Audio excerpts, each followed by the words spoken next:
This is Lou, everybody. You may recognize him as one of the instructors at Solidcore here in San Francisco. And Lou has been getting adjusted here at Gate Chiropractic for over 4 years. So Lou, why do you get adjusted? That's a great question.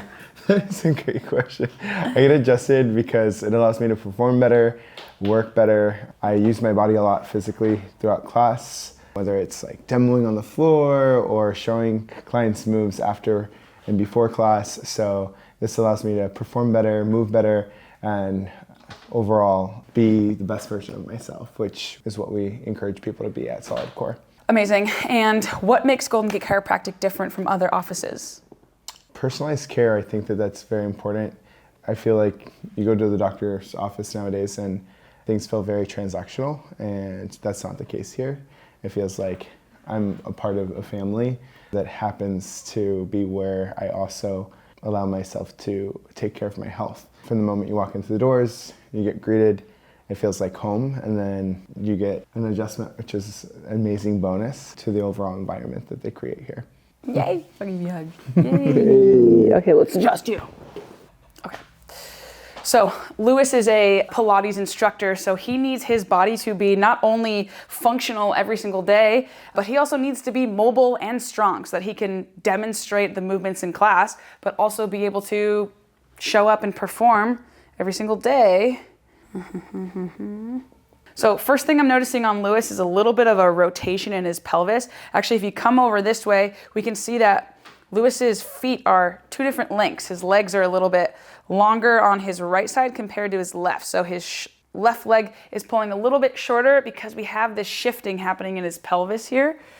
Louis carries a lot of tension right here through his rib cage because his shoulders like to kind of round forward like this and bring his head forward sometimes when we're not being too cognizant about our posture, and that causes all the muscles that line all the way down the spine just to be tensioned all the time. So what we're going to do here is promote a little bit of extension through his thoracic spine so that when his back rounds forward, he has more access into extension. So Lou, slightly lift your chin up for me, right there, perfect. Give me a nice big breath in. Let it all go. Let your shoulders drop. Good. Let's go flip face up for me.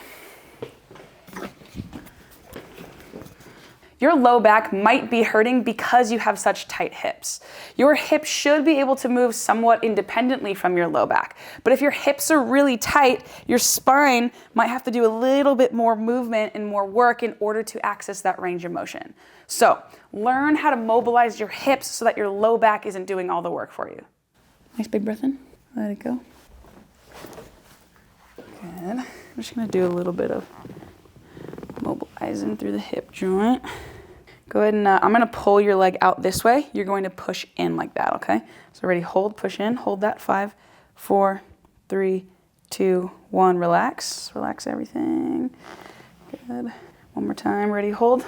5, 4, 3, 2, 1, and relax. Good. Good. Last one here. Ready, hold. Push in, push in. 5, 4, 3, 2, 1, and relax all the way. Let it go. A little better. There we go. Let's go face down. Okay, and then face me this way. Let's bring this arm overhead. Let that fall wherever it feels comfortable. Oh, you're tight, brother. All right, we're gonna adjust these hips now. Nice big breath in. Let it all go. Let your belly fall right there. Good. Okay, let's go face up again, please. Yeah, right. Nice and loose shoulder drop. Good. We'll do a little bit of hip flexor work here too. You see how Lou's legs, the back of his hamstrings, are barely touching the table, right? This is actually coming from how tight his hip flexors are. Again, tight hips means tight and painful low back. So coming into the hip flexors and starting to release some of those, the tight psoas, tight iliacus muscle that just pulls your pelvis into this anterior tilt, which causes low back compression and lack of hip range of motion. So give me a nice big breath here, Lou. Let it all go. Good, one more big breath. And out. And then go ahead and bend this knee up to your chest. And straighten it back to the table. I'm gonna go for 5 of these, okay? All the way up, all the way down. So we're pinning this muscle in its shortened position and then we're lengthening it. So this is a mobilization of the hip flexor muscle to create more length to release that low back from being so tight. Get one more. Awesome. Okay, relax there.